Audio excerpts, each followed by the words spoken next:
মানুষকে সৃষ্টি করার পরে যিনি সবচেয়ে তার কাছে প্রিয় মানুষ তিনি হলেন মুহাম্মদ সাল্লাল্লাহু আলাইহি ওয়াসাল্লাম। এরপরেও তিনি বিচারের মাঠে বলবেন লা আদরি ভাই ফলবি, এই ছেলে এই ফুলগুলো নিচে নামাও তো এখান থেকে, এই কি বাদশার ঘরে সাজাচ্ছ নাকি, নামাও এখান থেকে।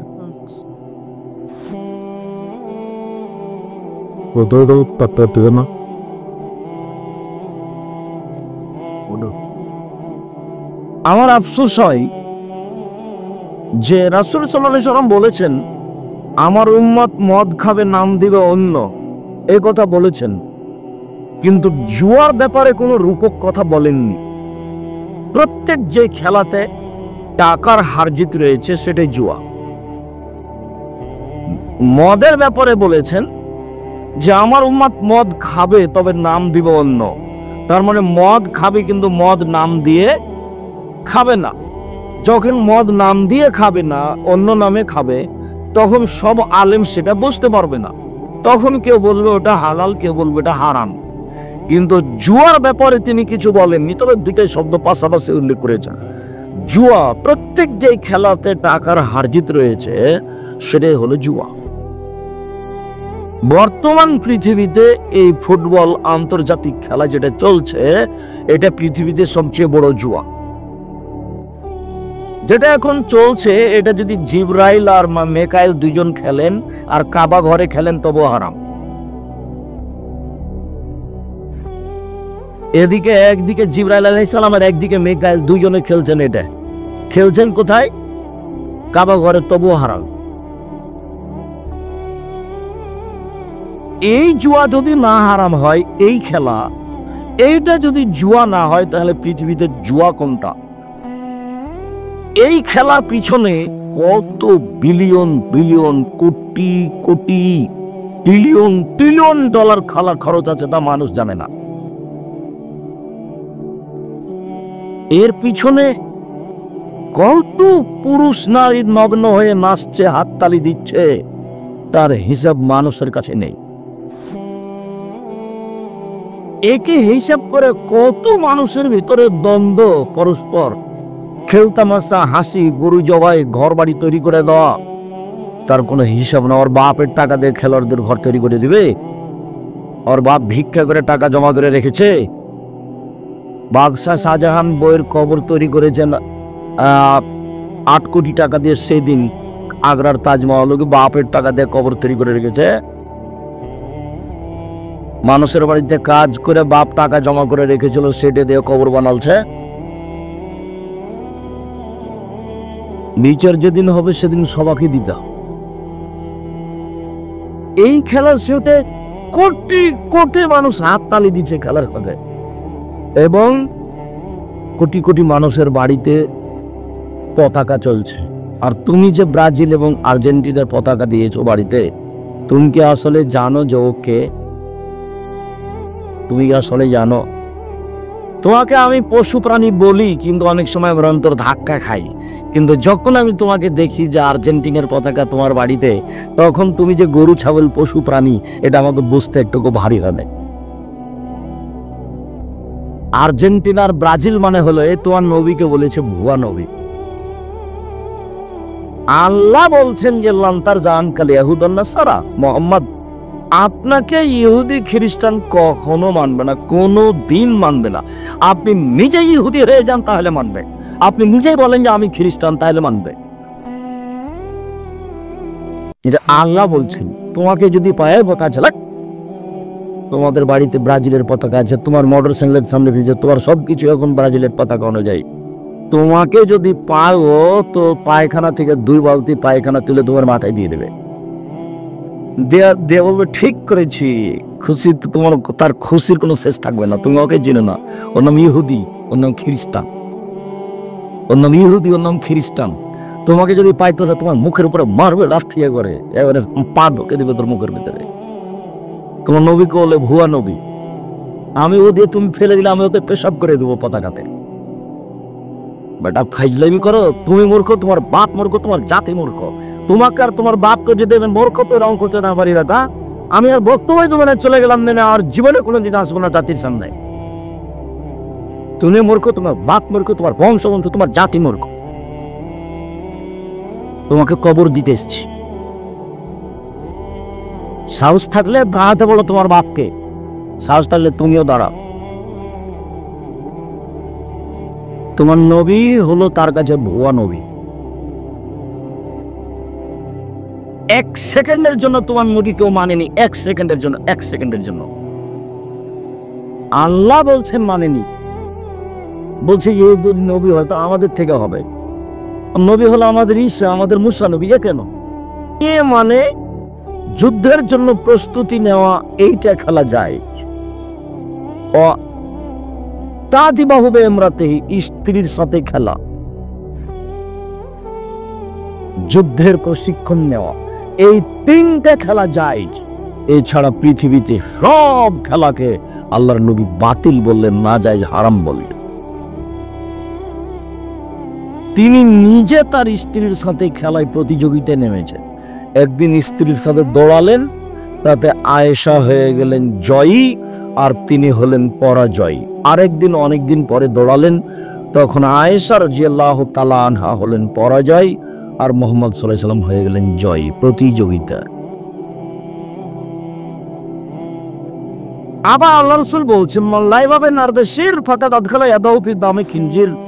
কেউ যদি বসে বসে সময় কাটে এমন খেলায় অংশগ্রহণ করে, যেমন চৌসার, ছক্কা, লুডু, দাবা, পাঞ্জা, ক্যারাম বোর্ড, তাস, গেমস, আরো যত খেলা জন্ম নিয়েছে, কিয়ামত পর্যন্ত যত জন্ম নিবে, বসে বসে চলে, সময় নষ্ট হয়, শরীর চর্চা হয় না, এমন খেলায় যদি কেউ অংশগ্রহণ করে, তাহলে সে তার হাতকে শরীর শুকুরের রক্তের মধ্যে ডুবিয়ে দিল।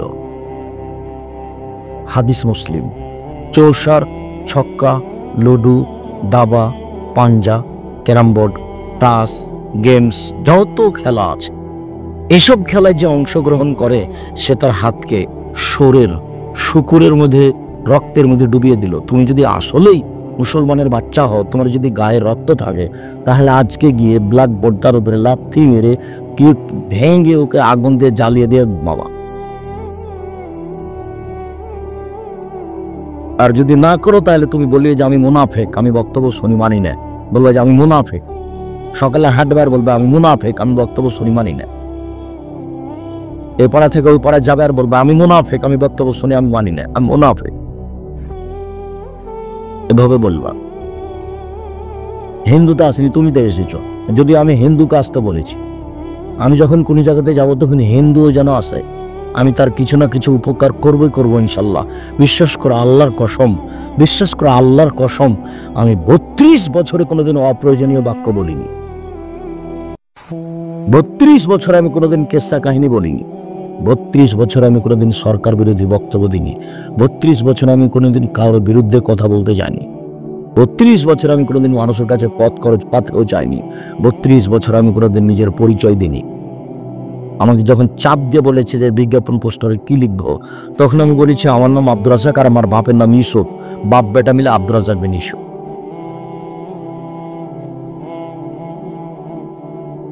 পড়াশোনা আমি জানি কি না তার আমি কোনোদিন পরিচয় দিইনি, দেওয়া লাগিব। এরকম পর্যায়ে আল্লাহ আমাকে নিয়ে যায়নি কোনোদিন যে জাকজমক দেখে একটা হিসাব নিকেশ করে মানুষের সামনে দাঁড়াতে হবে, এরকম পরিবেশের কাছে আল্লাহ আমাকে নিয়ে যায়নি কোনোদিন। আমার মনে বড় সাধ, আমি এদেশের মাটিতে উন্নত মানের প্রতিষ্ঠান গড়ব ইনশাআল্লাহ। সেটাই জামিয়া সালাফিয়া ডাঙ্গিপাড়া পাওয়ার আজাই 26 বিঘা জমির উপরে অবস্থান করে।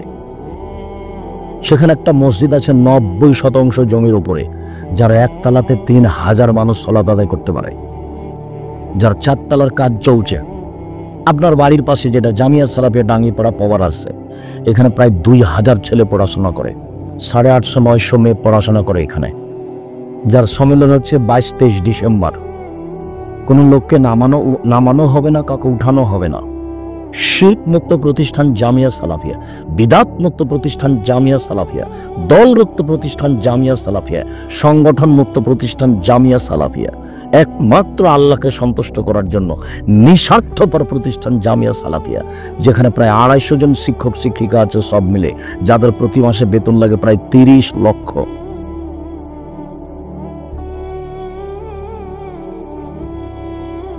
আপনাকে আমি এর জন্য দোয়া করতে বলেছি। আমি বলেছি আল্লাহ, আপনি বলবেন আল্লাহ এটা কবুল করো, জামিয়া সালাফিয়া কবুল করো।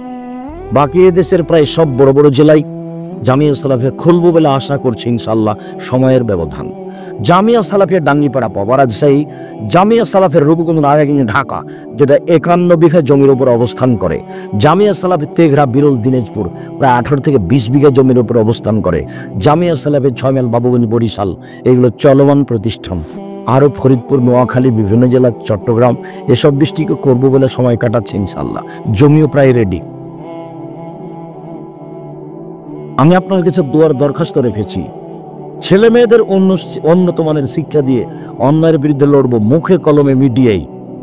মুখে বলছি, কলমে বই পুস্তক আছে, মাসিক আল ইতেসাম পত্রিকা, এই এলাকায় এজেন্টও আছে। মাসিক আল ইতেসাম পত্রিকায় 12 জন মুফতি আছে, 50টা প্রশ্নের উত্তর আছে। জীবন বাজি রেখে লক্ষ লক্ষ টাকা খরচ করে সঠিক আকীদা আদর্শের আশায়, জান্নাতের আশায়, জাহান্নাম থেকে বাঁচার আশায় এসব পত্রিকার কাজ করে যাচ্ছে। আপনি যদি অনীহা দেখে চলে যান তাহলে এটা ক্ষতিগ্রস্ত হবে না ইনশাআল্লাহ। প্রতি মাসে 30 লক্ষ টাকা বেতন লাগে। প্রত্যেক দিন বিকালে জামিয়া সালাফিয়ায় 20 থেকে 30 থেকে 40 থেকে 50 হাজার টাকা বিল লাগে, লেবার মিস্ত্রি। এমনিতেই চলছে। আপনি দিলেও চলবে, না দিলেও চলবে, কিন্তু আপনি না দিয়ে দুনিয়া থেকে চলে যান, এটা আমি কোনো সময় চাইনি। 10 টাকা আপনি না দিয়ে দুনিয়া থেকে চলে যান, এটা আমি চাইনি। আমি বলেছি, পতিতালয়ের মহিলা যদি কুকুরকে পানি পান করিয়া জান্নাত পেতে পারে, আপনি জামিয়া সালাফিয়া 10 টাকা দান করে জান্নাত পাবেন ইনশাআল্লাহ। এটা আমার দৃঢ়তা কাজ করবে। বলছিলাম, আবু মুসা আশআরী রাদিয়াল্লাহু তাআলা আনহু বলেন, রাসূল সাল্লাল্লাহু আলাইহি সাল্লাম বলেছেন, লা ইয়াকুনুনা মিন বাদি আকম ইস্তাহিলুনা আল হিরা আল হারিরা আল খামরা আল মাআজিব। অচিরে আমার উম্মাহ জেনাকে হালাল মনে করবে, অচিরে আমার উম্মাহ রেশমি কাপড়কে হালাল মনে করবে, অচিরে আমার উম্মাহ, লাগতে না মেয়ে আছে এখানে, জামাই আছে,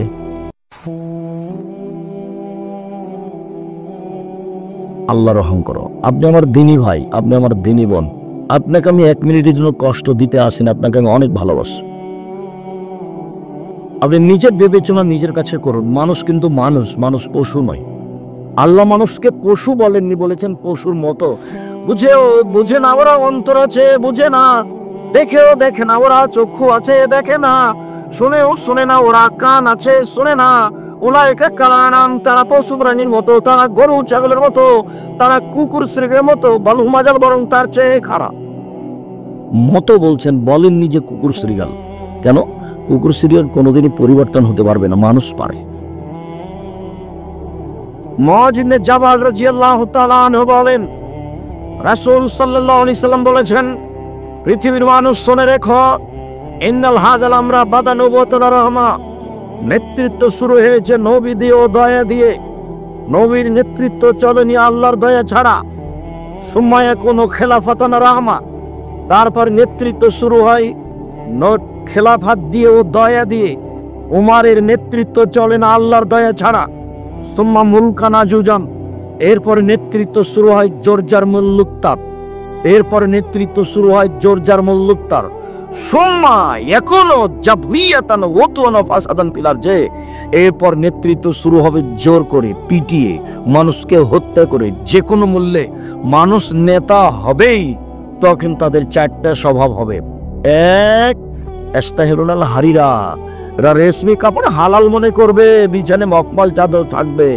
2, আল ফরুজা, এরা জেনাকে হালাল মনে করবে।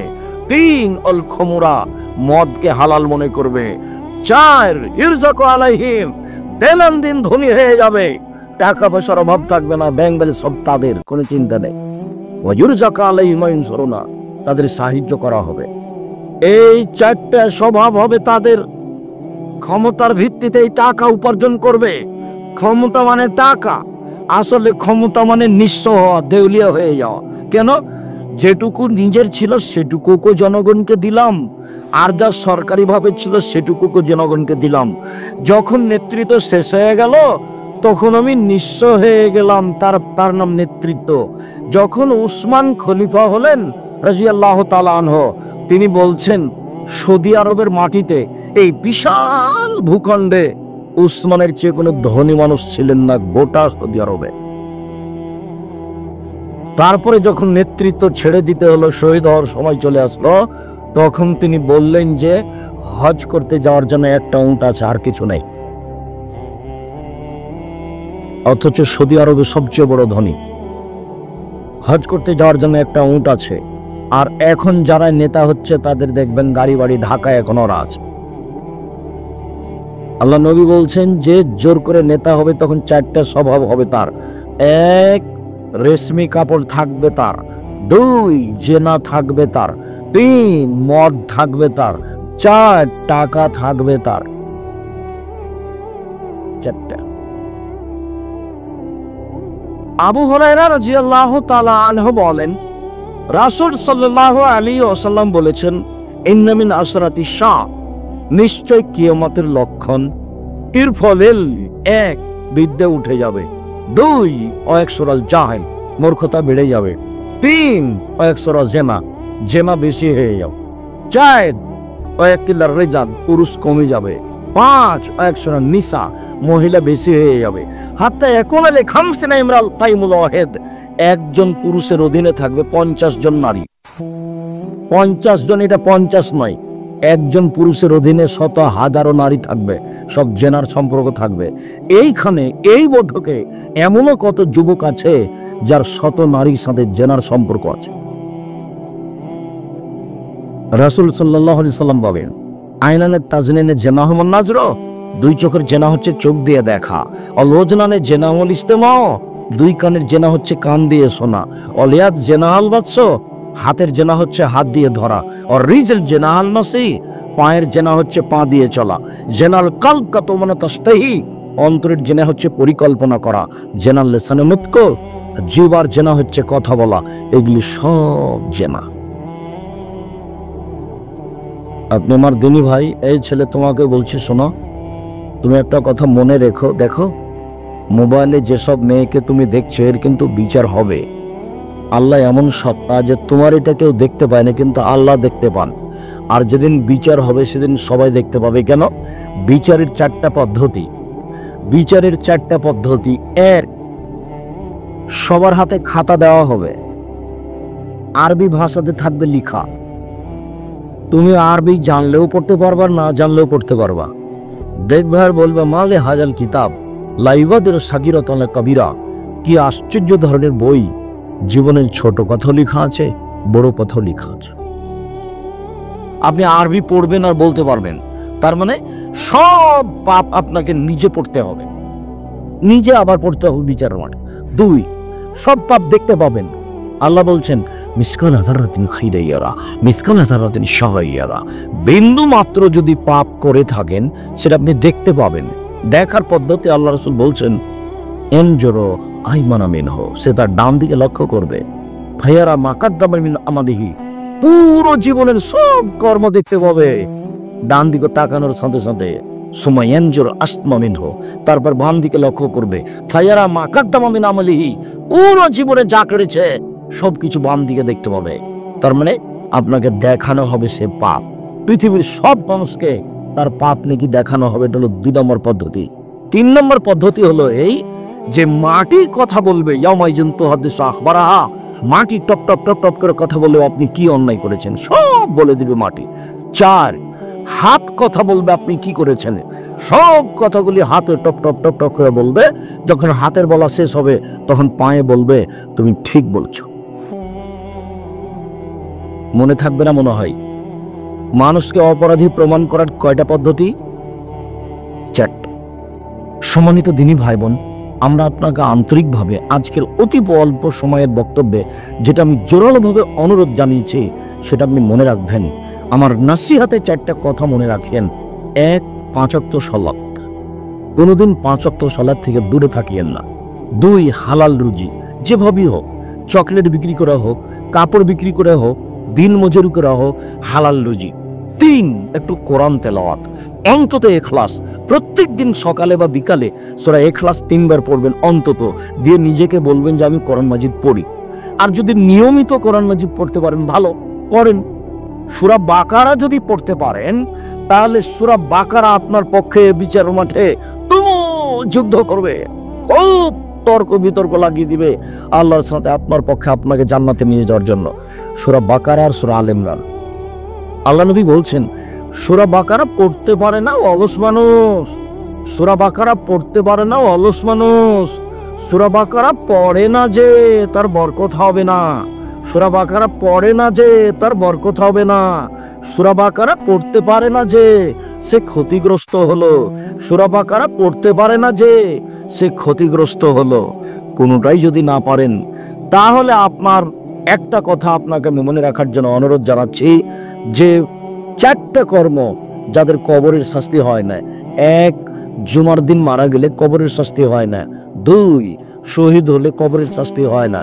3, পেটে ব্যথায় মারা গেলে কবরের শাস্তি হয় না। 4, সূরা মুলক রাতে পড়ে ঘুমালে কবরের শাস্তি হয় না। উপরের 3টা পারবেন না। জুমার দিন মরণ হবে কিনা আপনি বলতে পারছেন না।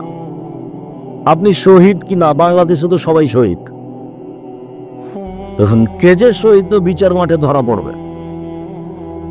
3, পেট ব্যথায় মারা গেলাম, পেট ব্যথায় আমি মারা গেলাম কিনা এটা যে কোন ব্যথা তা তো আমি নিশ্চিত বলতে পারছি না।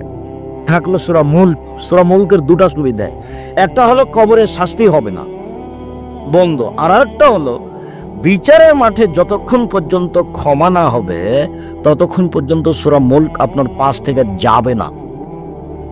সূরা বাকারা কতক্ষণ থাকবে তা বলা যায় না, তবে সূরা বাকারা খুব তুমুল ঝগড়া করবে আল্লাহর সাথে, চলে যাবে না কি এক সময়, না শেষ পর্যন্ত থাকবে, এই কথা মুহাম্মদ সাল্লাল্লাহু আলাইহি ওয়াসাল্লাম বলেননি। তবে মুহাম্মদ সাল্লাল্লাহু আলাইহি ওয়াসাল্লাম বলেছেন সূরা মুলক ক্ষমা না হওয়া পর্যন্ত যাবে না। যেমনটা তিনি বলেছেন ছোট ছোট বাচ্চা মারা গেলে, ছেলে মেয়ে মারা গেলে যতক্ষণ পর্যন্ত বাপ মায়ের ক্ষমা না হয়েছে ততক্ষণ পর্যন্ত ওই ছেলে মেয়ে ছাড়বে না। যার জন্য বলি যে 1-2টা ছেলে মেয়ে নিলে হবে। 2টা ছেলে মেয়ে নিয়েছেন তো কয়টা মরবে আর কয়টা থাকবে? 10-12টা ছেলে মেয়ে হলে 2-1টা মারা যাবে, 5-7টা থাকবে। যেমন আপনারা 10-12 ভাই বোন, 2-3 জন মারা গেছে, 5-7 জন আছেন। বেশি ছেলে মেয়ের অনেক সুবিধে, ছেলেই মাত্র একটা, ছেলেই মাত্র 2টা, তো কয়টা মরবে আর কয়টা থাকবে? বড় ভুল এগুলো। ছেলে মেয়ে বেশি নেন, রুজি বেশি হবে, বিচারের মাঠে সফলতা অর্জন করতে পারবেন। সম্মানিত দিনী ভাই বোন, আমি আপনাকে অনুরোধ জানাচ্ছিলাম যে 4টা নসিহতের 4 নম্বর হলে দোকানে বসে আড্ডা পিটবেন না। যেখানে 2 জন বসে আছে সেখানে বসবেন না। এখানে 2 জন বসে কথা বলছে, আপনি ওখানে যাবেন না। যদি যেতেও হয় জরুরি কারণে তাহলে দাঁড়িয়ে দাঁড়িয়ে কথা শেষ করে চলে যাবেন। আড্ডা পিটবেন না কোনো সময় 1 মিনিটের জন্য। কখন যে কোন কথা বলে ফেলবেন যার কারণে তাহাজ্জুদ আর টিকতে পারবে না, হজ করে আর আপনি টিকতে পারবেন না। কাজেই আপনি ওই জায়গাতে বসবেন না। 4টা কথা: 1, 5 ওয়াক্ত সালাত; 2, হালাল রুজি; 3, কোরআন তেলাওয়াত; 4, 2 জন যেখানে বসে আছে সেখানে না বসে, আড্ডা না পিটা। এটা মনে থাকবে না মনে হয়? আপনি চেষ্টা করেন, আপনি সফল হতে পারবেন ইনশাআল্লাহ। রাসূল সাল্লাল্লাহু আলাইহি ওয়াসাল্লাম বলেন, পৃথিবীর মানুষ মনে রেখো, নেশাদার দ্রব্য পান করা এমন একটা জিনিস, এমন একটা পাপ, কেউ যদি একবার নেশাদার দ্রব্য পান করে 40 দিন আল্লাহকে রাজি করতে পারবে না। রাসূল সাল্লাল্লাহু আলাইহি সাল্লাম বলেন, নেশাদার দ্রব্য পান করা এমন পাপ, মান শারবাল খামরা, কেউ যদি একবার নেশাদার দ্রব্য পান করে, লাম তুকবাল লাহু সালাতুন 40 লাইলা, তাহলে 40 দিন তার নামাজ কবুল হবে না। এরকম পাপ দুনিয়াতে নেই। রাসূল সাল্লাল্লাহু আলাইহি সাল্লাম বলেন, শারবুল খামরি কা আবেদ ওয়াসানিন, নেশাদার দ্রব্য পান করা হচ্ছে মূর্তি পূজার মতো পাপ। সরস্বতী, ভগবতী, কালী, দুর্গা এদের পূজা করলে যেমন পাপ হয়, নেশাদার দ্রব্য পান করলে তেমন পাপ। রাসূল সাল্লাল্লাহু আলাইহি ওয়াসাল্লাম বলছে, কোনো পাপকে এভাবে মিলানো নেই। চুরি হোক, জেনা হোক, ডাকাতি হোক, সুদ হোক, ঘুষ হোক, কোনো পাপকে এইভাবে উল্লেখ করা হয়নি যেটা নেশাদার দ্রব্যকে বলা হয়েছে। রাসূল সাল্লাল্লাহু আলাইহি ওয়াসাল্লাম বলেন, পৃথিবীর মানুষ শুনে রেখো, 3 শ্রেণীর মানুষ জান্নাতে যাবে না। এক, মধুমেলুল খামা, যারা নিয়মিত বিড়ি, তামাক, জর্দা, সিগারেট, গুল, নেশাদার দ্রব্য খায়, পান করে, তারা জান্নাতে যাবে না। 2, রাজরাত মিলান নিসায়ে, পুরুষের বেশধারী নারী জান্নাতে যাবে না।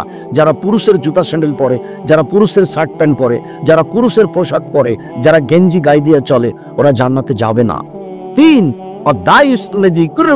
খাবাসা, যে তার বাড়িতে বেহায়ার সুযোগ দিয়েছে, ও জান্নাতে যাবে না। রাসূল সাল্লাল্লাহু আলাইহি ওয়াসাল্লাম বলেন, 3 শ্রেণীর মানুষ জান্নাতে যাবে না। 1, আকল, বাপ মাকে মানে না যে। 2, মধুমুলুল খামরে, নেশাদার দ্রব্য পান করে যে।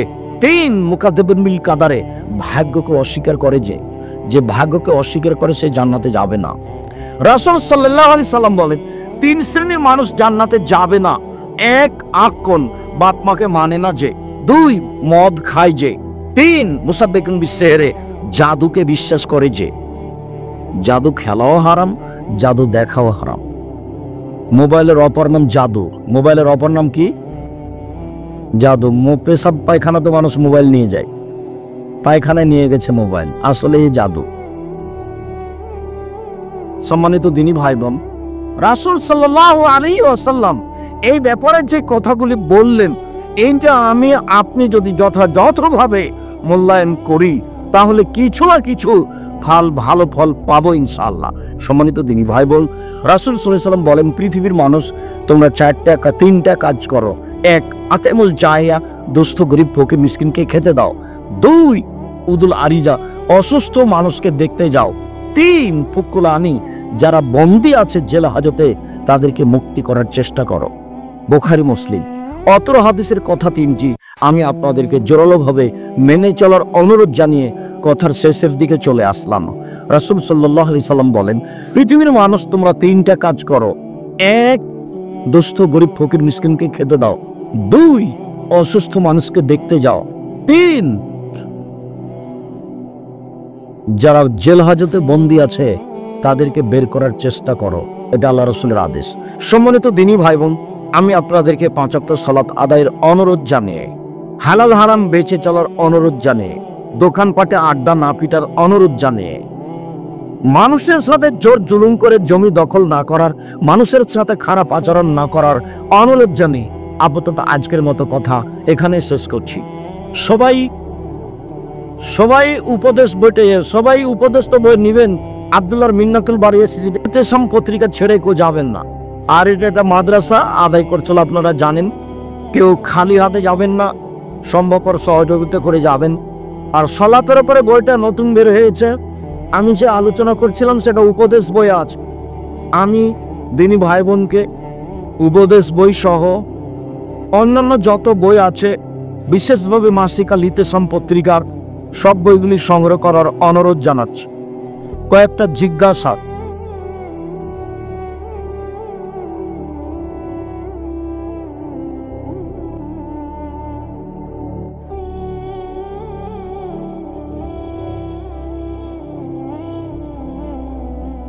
হ্যাঁ, না প্রচলিত সালাতের বই আছে। আমার জীবনে একটা সাদ ছিল সালাতের নামাজের উপরে বই লিখা।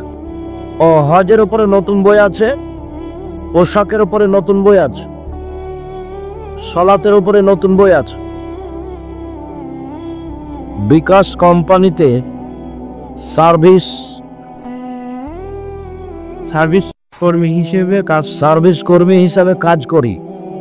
আমার কাজ হলো QR কোড এর স্টিকার লাগানো ও ছবি তোলা। এ কাজ করে টাকা উপার্জন কি হালাল হবে? জি না, হালাল হবে না। আমি জেনারেল লাইনের ছাত্র। আমি কিভাবে জ্ঞান অর্জন করে দিনের দায়ী হতে পারবো? বেশি বেশি বাংলা বই চর্চা করো। এমনিতে কেউ খালি হাতে যাবেন না, টাকা না থাকলে একটা পত্রিকা হাতে নিয়ে যাবে। মাসিকা লিতেসাম জাতির বিশাল সম্পদ।